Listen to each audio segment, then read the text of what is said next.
this may be the very first time people in our family have got to see you. And so, Barbara, where are you just now? I'm in Millersburg, Ohio. Right, how wonderful. And what's the weather like? It's gorgeous. High of 86 today, and after this, I'm going to go swimming. Ah, good idea, good idea. So you were already a very modern couple because, Bob, whereabouts are you then? I'm in Beechwood, Ohio, which is an eastern suburb of Cleveland. So we're about 60 miles apart right now. So I Oh guess, wow, well no wonder you guys had so much fun chatting when you both first came on. I guess we're a modern couple in So the sense Bob, we live in two different houses. wonderful. I'm sure that works really well. It could be better, but it works pretty well. So tell us, guys. I mean, obviously you're working on a very deep level. My experience of your expertise has always completely stunned me, and it's something very needed. And today we've been introducing couples who work in energy medicine. Donna and David, obviously very well known pioneers in our field, and now in bestseller lists for their work. They're very much dealing with the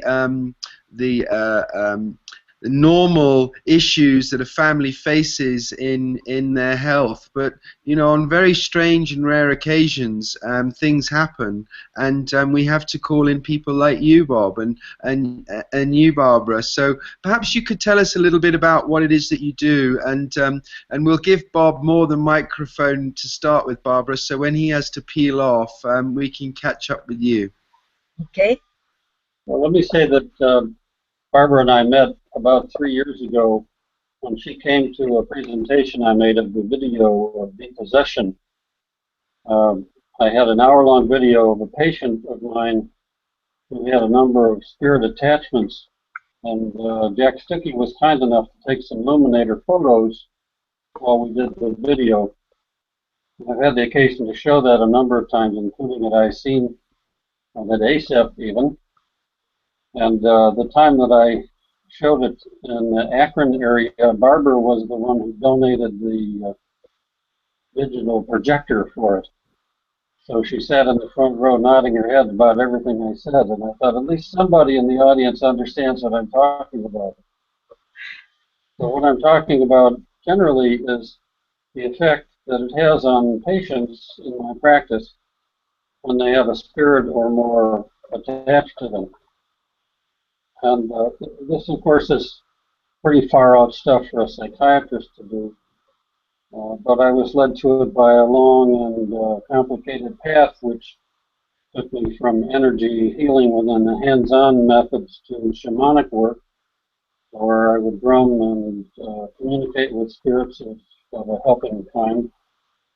And in that training, people suggested to me that I should learn how to do depossession, which is maybe a little bit of a misnomer because it's not always about a person being possessed. They can be influenced by spirits to greater or lesser degrees. At any rate, I was doing this from a shamanic perspective, and then met Barbara, and we traded books, and I saw from reading her book, Invisible Roots, that she really did understand very well what I was talking about, maybe better than I do. And we began to visit each other and have become a couple. And sometimes we do work jointly when the cases are difficult. In my approach, I depend a fair amount on the patient's ability to become a channel for the spirits who are in them. And some people are really able to do that quite easily. Many people are, most people are. Some people are not at all able to do that. And I think that Barbara's method is much better for the people who are unable to connect in that way, because she uses muscle testing and other forms of dowsing to find out what's going on.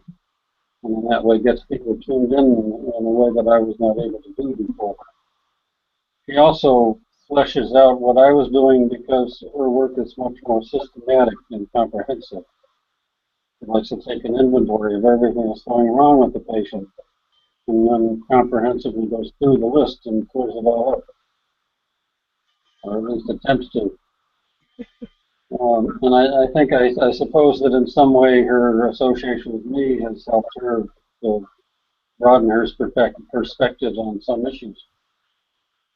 But generally speaking, what we're doing is eliminating invisible causes of difficulty to keep people from fully manifesting their potential. And these are issues that are not gotten to by lesser methods. I should say lesser, let's say other methods.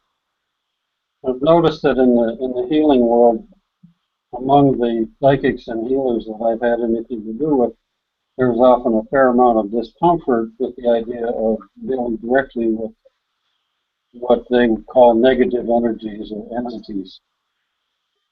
And this is really the main focus of my interest in the shamanic work.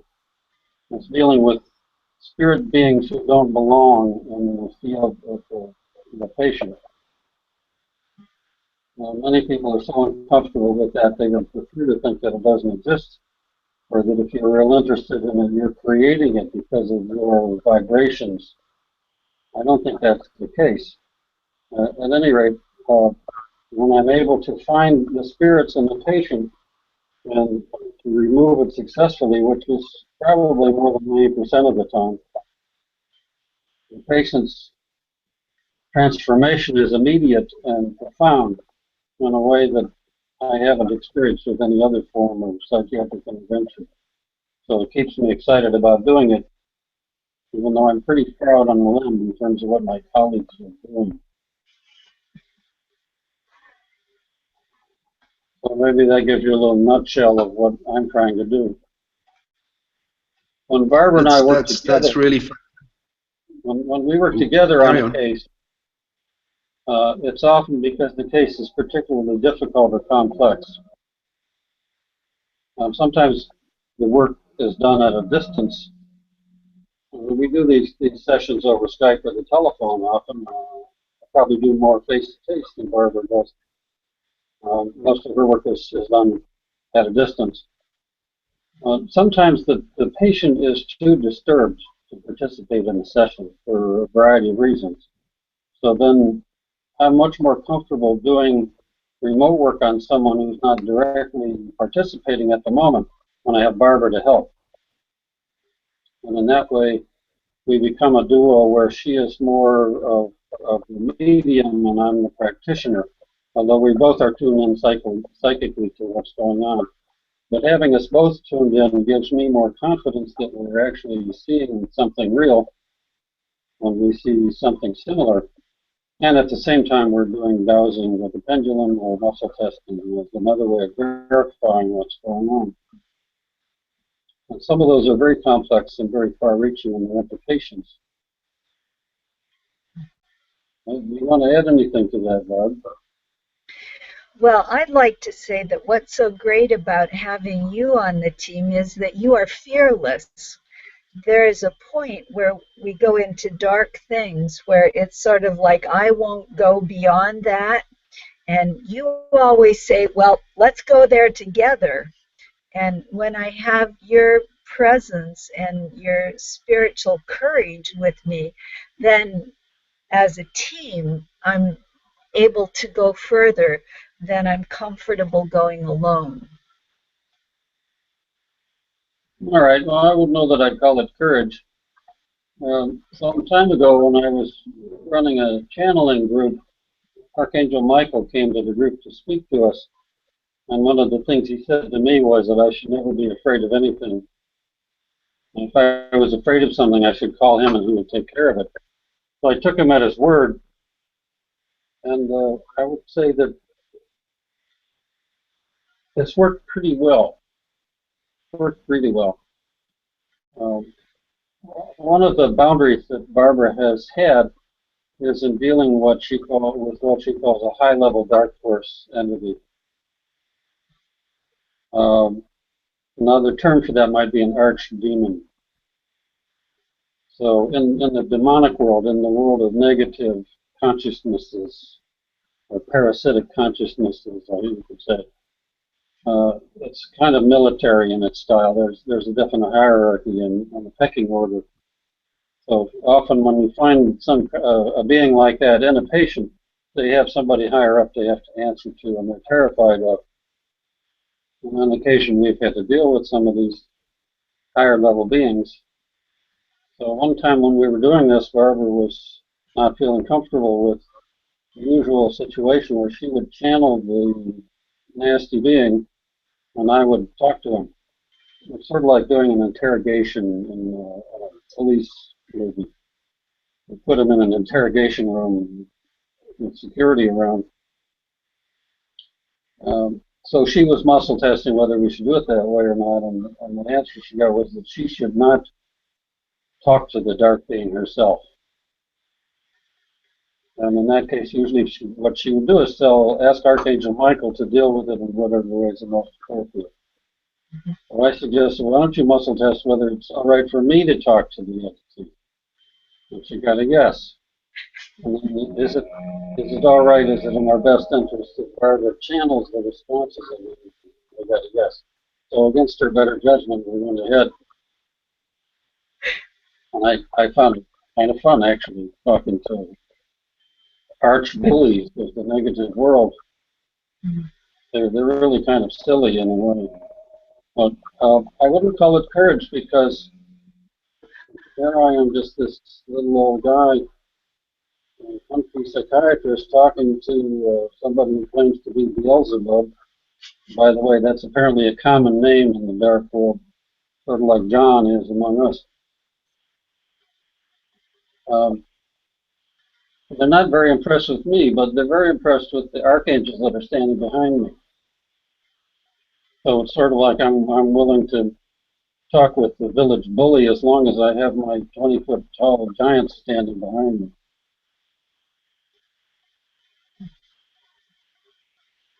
That's a wonderful image, Bob. It really is. I'd like to address this issue of the integrative therapy team for a minute with you two, because what you do is not available in any kind of known health service.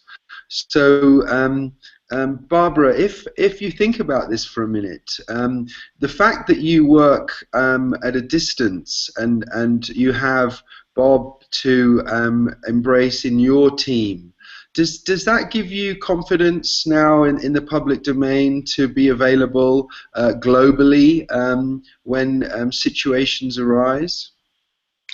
Definitely. The work that we do together has opened up some new realms where it's dealing with things that I didn't know how to deal with. For instance, in my book, Transforming Fear into Gold, there was something called imposter spirits. And when an imposter spirit came along, it wasn't what it said it was. It was lying about what it was, and they were tricky, and I didn't know how to handle that. But in the work with Bob, we discovered that there was a hidden realm of elementals behind that phenomenon. And together we figured out how to deal with it. And then now I can deal with it and can teach my students how to deal with it. So it's broadened the scope of what we're able to address and heal. Oh, you said the magic word just then, Barbara. Students. EME, as you know, is all about sharing knowledge, and having the opportunity to come and train with experts like you, I'm sure is high on people's wish list. How do we engage with that? Well, on my website at www.souldetective.net, and that's spelled S-O-U-L, detective, because what we're doing is looking to see what's going on at the soul level here. I have a training list. There's one coming up in the San Francisco area my work is really simple. It's 7 days of training and then practice. Level 1 will be September 26 and 27. Level 2, September 28 and 29. Level 3, the next 3 days, September 30. Well, anyway, it winds up on October 2nd, those 3 days there. So you can find contact information on my website of how to sign up for it. Excellent, excellent. I think it should be said And also, does Bob?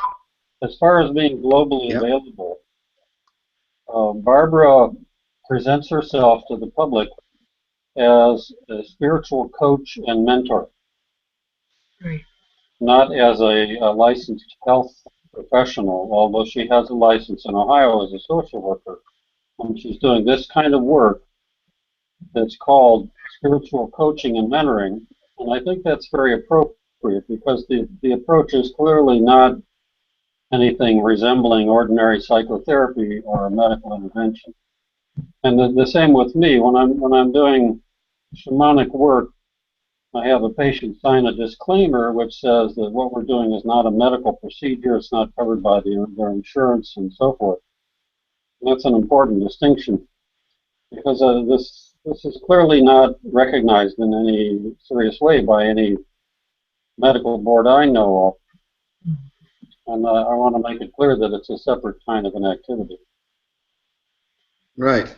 Well, I mean, and also in different countries, Bob, there are different, I guess, rules and regulations. So even if people trained with Barbara, they may need to get additional licenses, or they may have to have additional licenses. But we have been investigating how simple it is online, for example, to become a reverend, and therefore to dispense this kind of work through various different organizations and churches that represent healers around the world. So obviously it is really important that you guys are on this, but at the same time we mustn't restrict access to this wonderful training that's so important. So Barbara, tell us a little bit more about your books that people can buy. You just mentioned one of them. Didn't I see at ASEP you've got a new book out? Is that the one we saw? Yes, the newest one is called Transforming Fear into Gold, and that's about how to work with the dark side.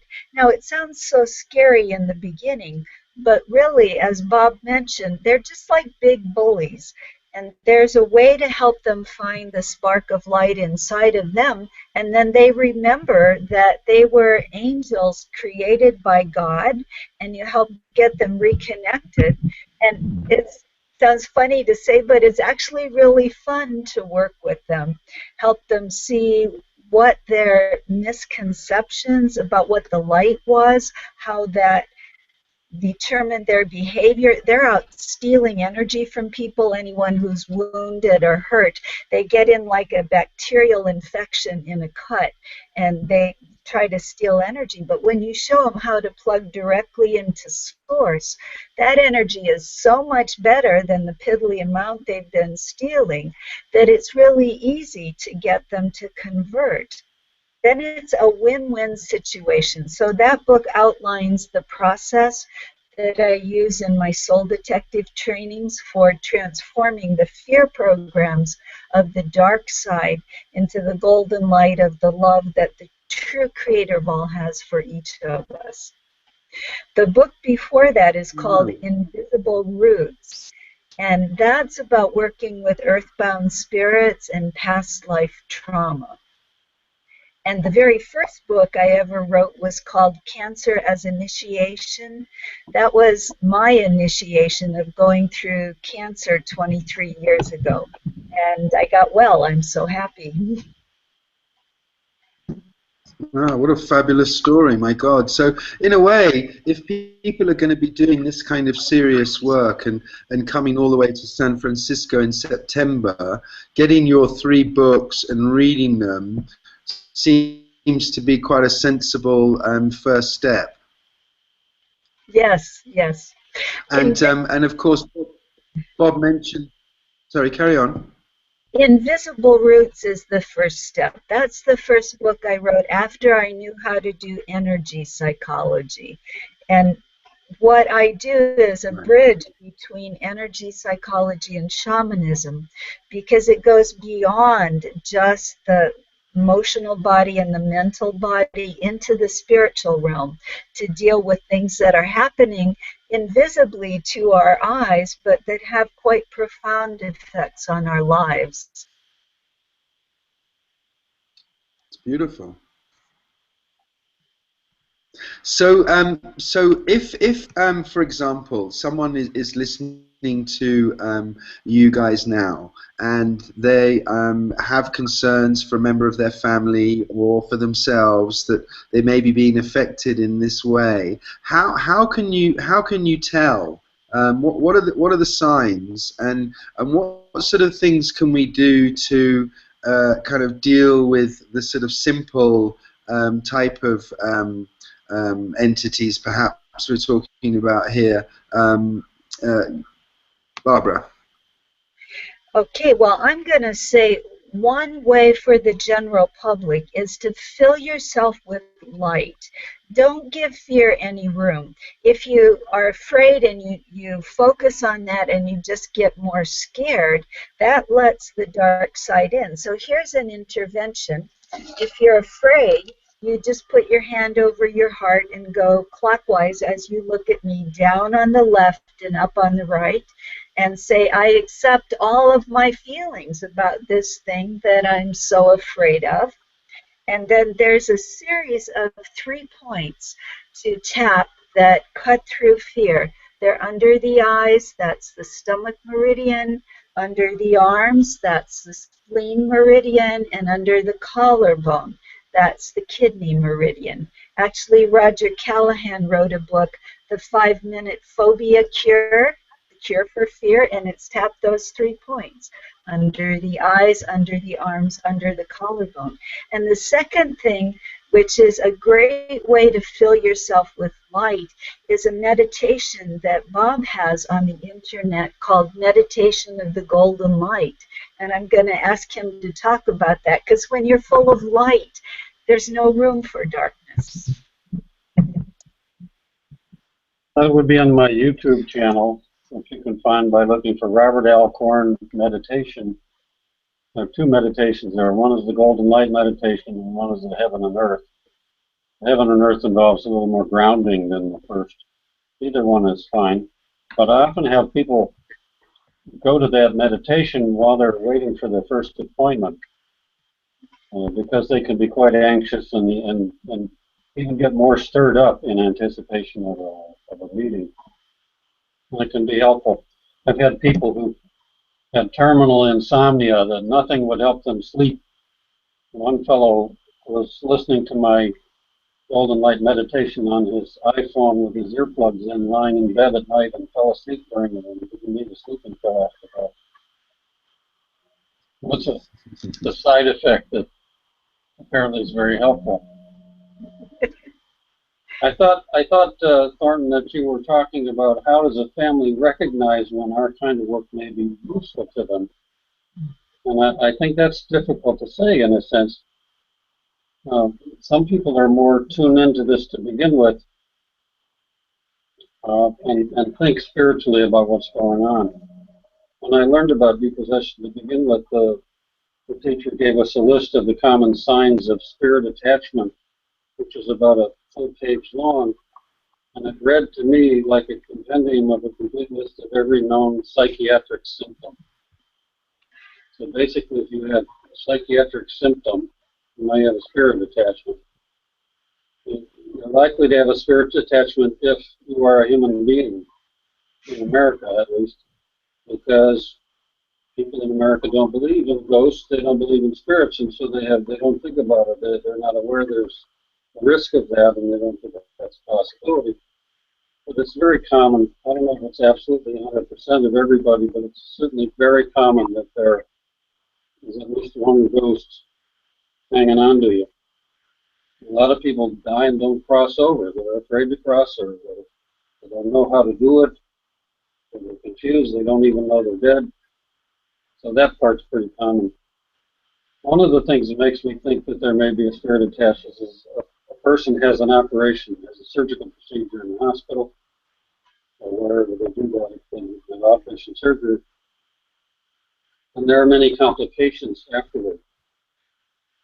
Nobody really can explain, in general medical terms, why some people have an ordinary, common garden variety piece of surgery and then they just don't recover from it very well.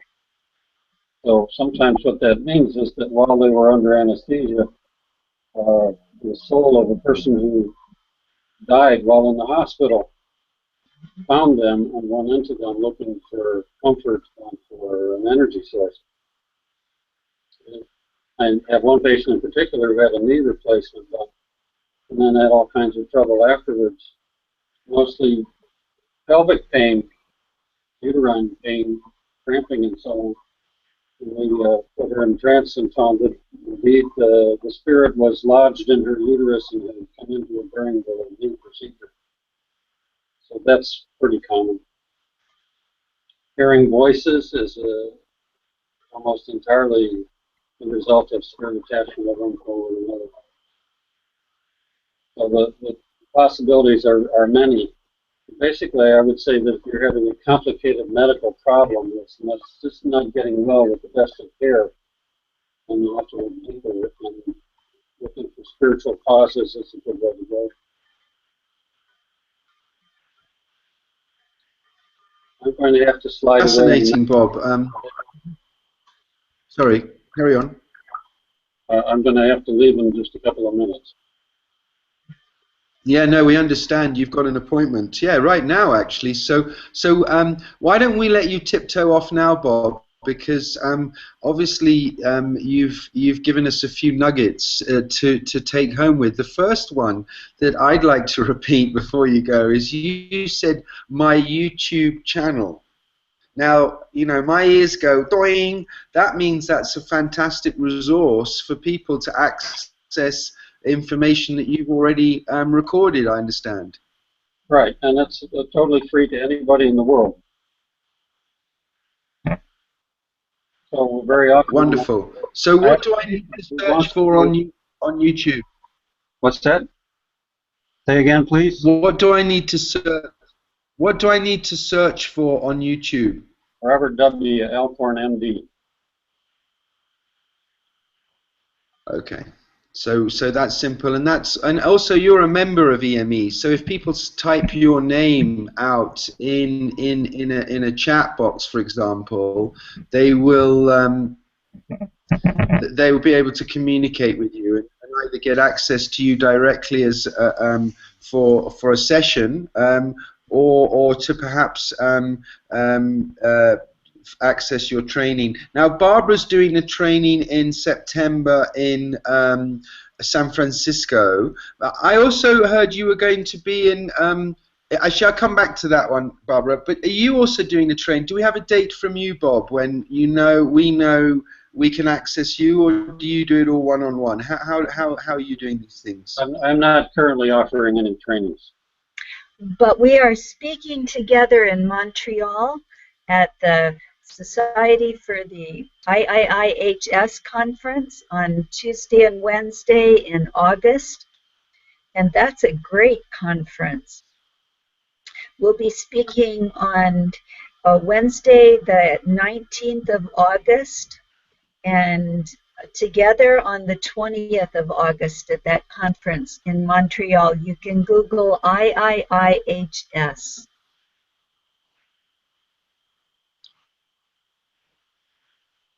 Wonderful. Well, Barbara, now Bob has peeled away to carry on with his practice. Obviously, he's very busy these days, and it seems wonderful that you've collaborated with him because you're getting him out there a bit more, and we'll make sure those dates are repeated on our MX event page so that people who are kind of in that region can head towards you.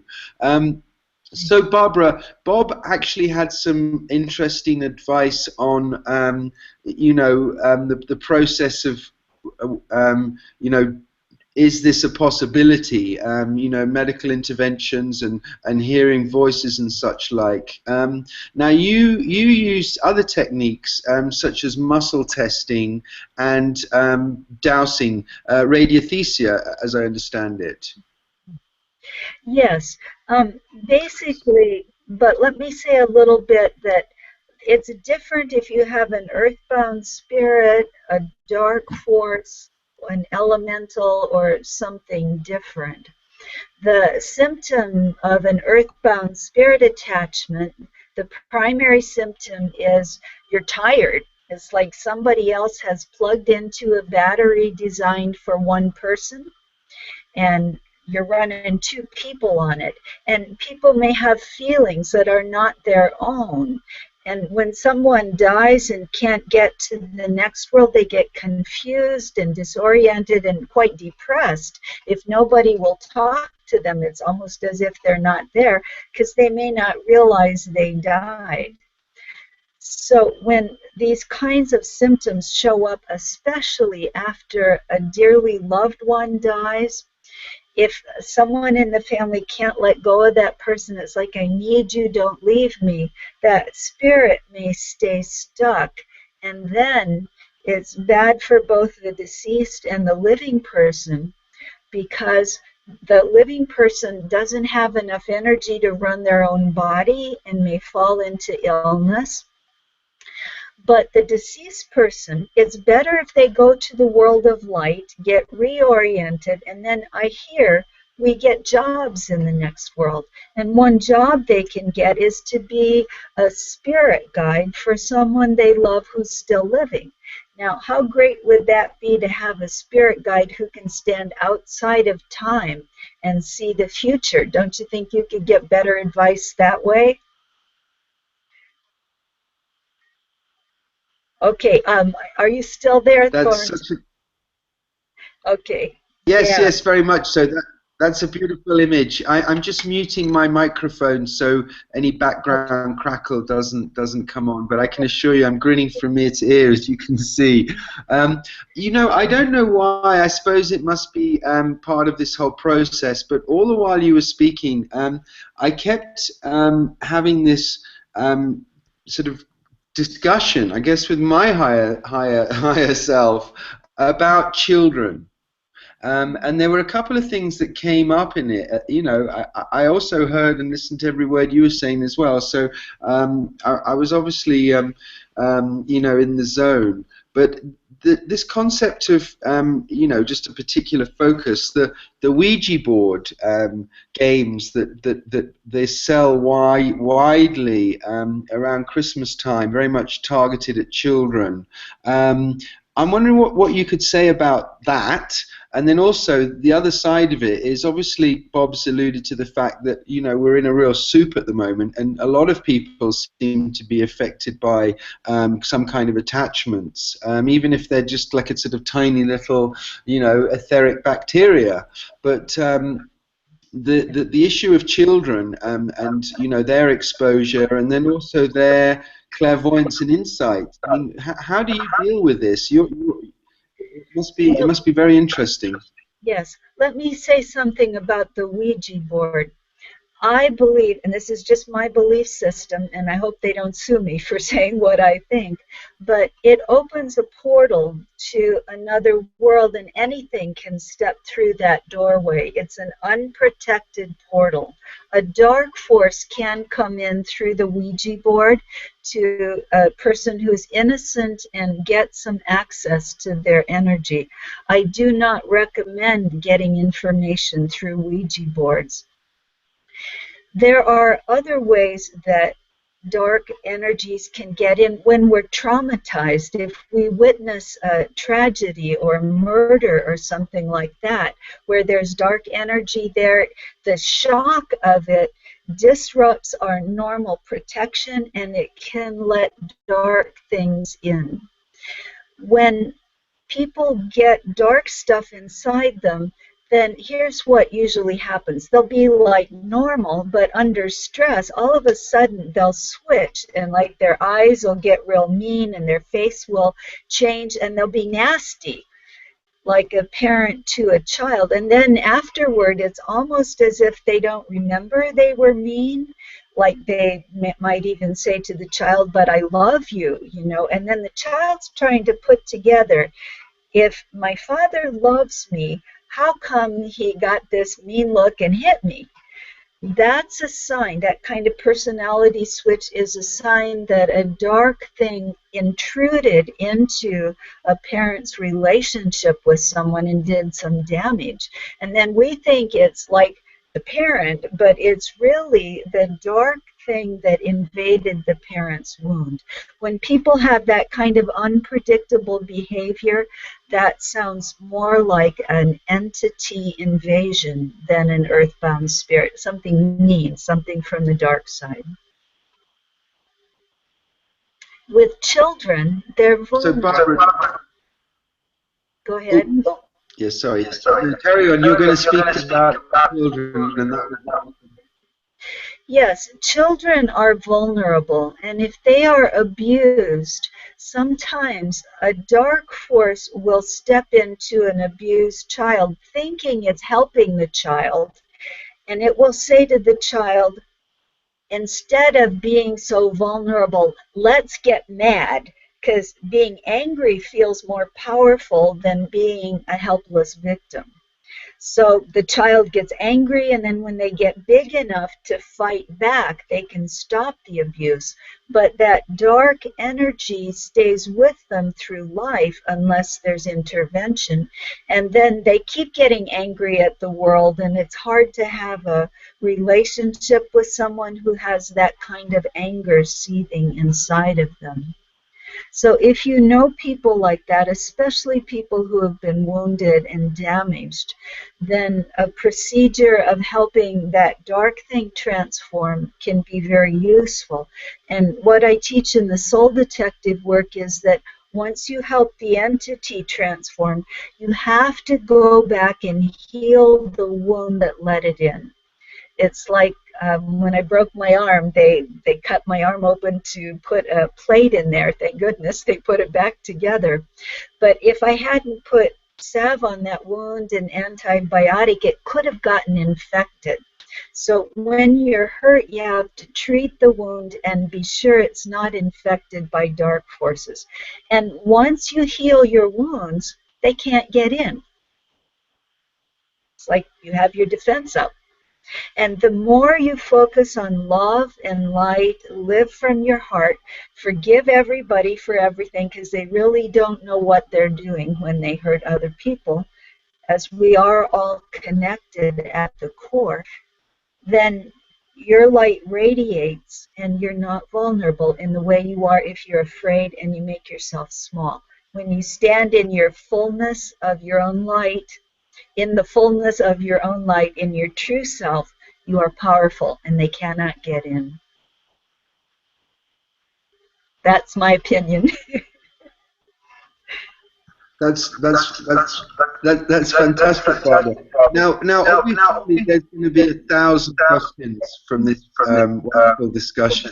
Can we forward those to you to reply at your leisure? Because we know you're going to be in New York in the next day.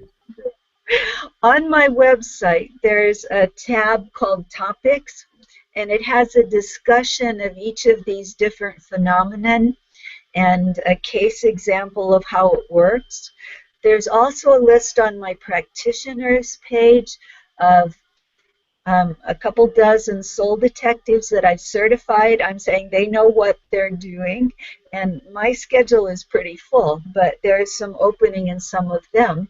And there's another training that I'd like to let people know about on the other side of the country.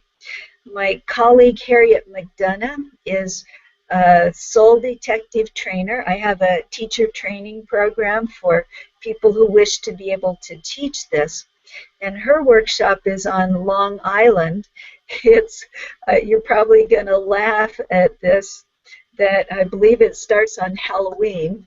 No, it starts the day before Halloween. October 30 and 31st are level 1, and then November 1 and 2 are level 2. So it's an appropriate time to talk about earthbound spirits on Halloween. And That's fantastic. yeah, yeah. You know, it's amazing work, Thornton. I have watched people who come to the trainings.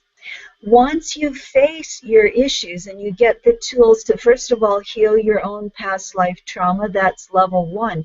You have to heal up the holes in your aura from other lifetimes when we didn't have energy healing like we have now. You have to heal and seal that, because if you go into confrontation with dark forces and you have holes in your armor, like the dragon that has a chink in his chest, the dark force is going to find those weaknesses and shoot arrows of fear at you and make you scared. But when you can heal your own wounds and you learn the methods to untangle the emotional knots that we get ourselves into and learn how to deal with the dark things and energetic invasion, then you've got tools to heal your own soul, and people just, they turn into who they really are. It's so beautiful to watch. Oh gosh. So Barbara, if we can, in the spirit of helping our peers, I did the wrong thing then, I pressed the wrong button. But in the spirit of helping our peers, I'm very keen to share insights into protection from people with experience that you have for us normal therapists who do Reiki and pranic healing and body talk and massage. What sort of rituals should we bring into our life to sort of keep ourselves clear and more importantly our healing spaces clear? Can you speak on that subject? Yes, well, the first thing I'm going to say is so mundane, but it's important. The three keys to keeping your own body healthy are diet, the food that you eat healthy food, rest, and exercise. Now, a good night's sleep is the cornerstone of mental health, and you have to have your body in shape to do this work. You can't do energy work if your energy is too low. Spend time in nature. One of the things I do is I garden. I have great big flower beds, and I just love to go out there. And today I said hello to a spider lily this big, and I said, "Oh, you're the first one of the summer," and she was so gorgeous. It lifted my spirit. So I work with the flowers, and I think maybe fairies come and help me with that. And I swim because when you're in, especially in wild water, you are directly connected to Mother Earth's energy. Or if you wade on the shore of a beach, when you do that, you're plugged into the electromagnetic field of the earth, and it's nourishing to the soul. When you have a trauma, get help. And if it's something more than you can handle on your own, talk to a colleague, ask them to help you with it. And love your family, and as much as you can, make peace with everybody in your family. Because when you have those knots in your lineage, it affects you.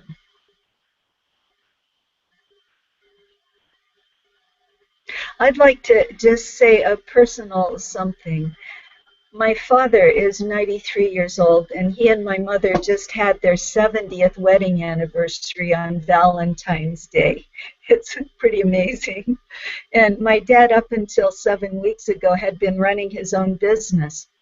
But he had a fall, and when I went to see him this last weekend, he told me that he was getting weaker, and he actually didn't think he could get through Father's Day.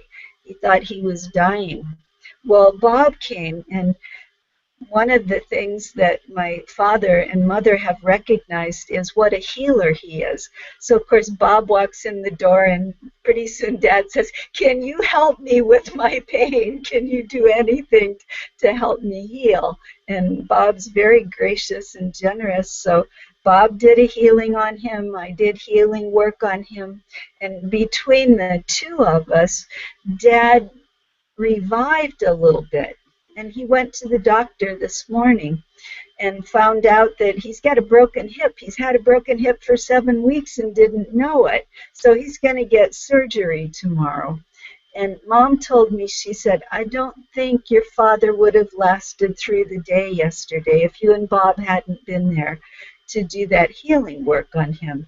Now, what an immense joy that is to me, that Bob has helped me with my family and has helped my parents have longevity and health. It's just such a gift. That is so That's beautiful. totally My cool. God. Wow, Barbara, I'm shining just with your beautiful story. So do you obviously these processes you're talking about, swimming and your garden, obviously that's such a beautiful window and an opportunity, but some of us we're city bound, we we can probably find a swimming pool, but I mean, can we bring those things into our space? Can we imagine swimming in the ocean and swimming in the river? Can we imagine gardening? Do you use smudge, for example? I'll give you something even better. It's from the work of Richard Bartlett, who is really a genius. One day the angels, his guide, said to him, we're going to talk about the 21 universal frequencies that govern healing and disease in humans. And Bartlett developed this. There's a frequency 11, which is a green color, and it grounds you to Mother Earth. Anyone can call on this frequency. You can put a bubble of frequency 11, grounding to Mother Nature, around your home, and then it's like you're in the Brazilian rainforest. You just have that presence of the aliveness of Mother Earth around you. You can put it around your car, wherever you go. You can put it around your computer, and you, especially in your computer room, we need that grounding energy so that we don't lose our connection with our magnetic field, because the right side of the brain, the feeling, the intuitive, the spiritual side, runs on magnetic energy, and the left side of the brain runs on electric energy. So keep your electromagnetic field in order, and you'll be balanced thinking and feeling. Frequency 11, anybody can use it. That's wonderful. And I guess that's you said Richard Bartlett. That must be Matrix Energetics. So someone can buy his book, and I guess. Even better, Wonderful. Well, he has a home study package you can buy on the internet, and that explains all about it and the frequencies. Yeah, his work is great. Wonderful. So Barbara, in the future now, you're supporting colleagues in October, but you're yourself going to be in San Francisco in September. Yes. You mentioned some events in August. Are you also writing a new book? I am. Yes. It's called Star Civilizations 101, and it's going to be talking about the interaction of star cultures and us. It's a little bit far out, but then, you think about who built the pyramids. That wasn't us, because we have no way to get that kind of complexity with that big of rocks there. There have been other civilizations here on this planet before ours, and to look at how that impacts us and how it can empower us to become all we can really be is a pretty neat story. So that's my next book that's coming out. And by the way, Barbara, that sounds absolutely amazing. I'm going to put you back on. Okay. I do believe that whales came from another planet, and I go swimming with the whales every year, and it's such a delight. I've had a lot of healing that has come just from being in their presence. Wow, how extraordinary. Certainly, the other life forms in the ocean have extraordinary ways of communicating, which we're only beginning to understand, like this sort of ultraviolet flashings and pulsations that I guess you can see from space if you have a giant, school of jellyfish swimming by doing the same thing. Perhaps Yes, that's their Morse code. yeah, the whales and dolphins have four parts to their brains. We only have three. They're actually more developed than we are. So, it, it's so awful that they've had to be silent witnesses to their own destruction. And luckily, in the last 100 years, humanity itself's consciousness has raised enough to want to protect them rather than turn them yeah. into lanterns and so forth. Um, but Barbara, as we look towards a huge growing interest in our work as energy medicine practitioners, you're obviously gearing up by training practitioners around the world so that part of the spectrum is covered. And no doubt along the way you're going to come across other people who do similar work to you, and there may even be a sort of associations formed and discussions held that hone these things. And we really support the infancy of this growing and very important aspect of healthcare, which as we quite clearly are aware is not available in the current paradigm. And in fact, it seems from what Bob was saying about entities getting picked up in hospitals, that may be part of the problem. Exactly, exactly. But Thornton, more and more healing professionals are broadening their view of what causes a problem, and they're looking at things that might be in the invisible realm as possible solutions. Because what Bob said in his earlier talking was that when you get the right thing, when you figure out what it is and take care of it, the improvement is dramatic and sudden and complete. It's like you don't ever get such what you'd call a spontaneous remission of a problem like that, usually with medication. But when you add these things to regular medicine, it broadens the scope. And I love Western medicine. It saved my life 3 times. I would not do away with that, but I would have things be more complementary. Let's get the best medical care and also check and see if there's something running around in the background that keeps undoing the medicine, that keeps undoing every intervention when things don't heal like they should. That's when you want to say, let me see if something's going on that's trying to prevent this healing. Clear that, and then the system can be open for wellness.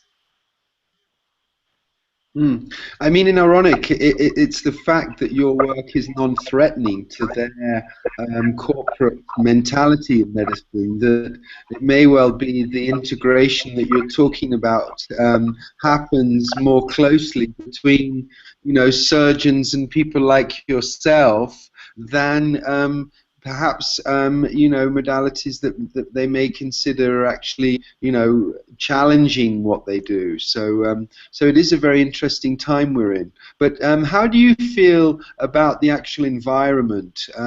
America's the country of the land of the free. So you're currently enjoying, obviously with Bob's guidance of the legitimacy and the legalities of what you can do. A really good time for people to join your team. Yes, yes. Well, one of the things I do is I'm a part of a group called ASAP, the Association for Comprehensive Energy Psychology, and through them I learned a lot about ethics, and I realized that if I'm going to work outside the box, I have to say I'm outside the box, and that this work that I'm doing is not under my license as a social worker. I don't bill for insurance companies. Everything's self-pay. It's spiritual coaching and mentoring. And that really set me free to work with people on spiritual issues, and they usually come to me saying, I think that, I've got a spirit attachment, and can you help me work through this? They usually come to me already knowing that they have a problem that's outside of regular therapy. And then it's just such a joy to work together, find the issue and resolve it. It's always win-win solutions. Everybody's happier. Well, let me let me back up and say I don't have 100% success. There are a few cases that are our learning cases where there's something going on that we don't know how to deal with it yet. And then we either learn or refer the case. But in about 90 to 95% of the time, with the tools that I have now, things come to resolution. And it may take many That sessions is to clear a lot of layers. Sometimes it's only one. that's a pretty good record, Barbara. Yeah, it's really amazing. So when you say refer people, even in this sort of narrow range of perspective, there are other practitioners who do other things. For example, if someone had a building that was disturbed in some way, you might call in somebody else because you needed a local expert in that field. Is that kind of how it works? Well, buildings I can probably deal with. The area where we've referred is when there's active sorcery going on with someone, where there's a group of black magicians somewhere where anything we do they undo.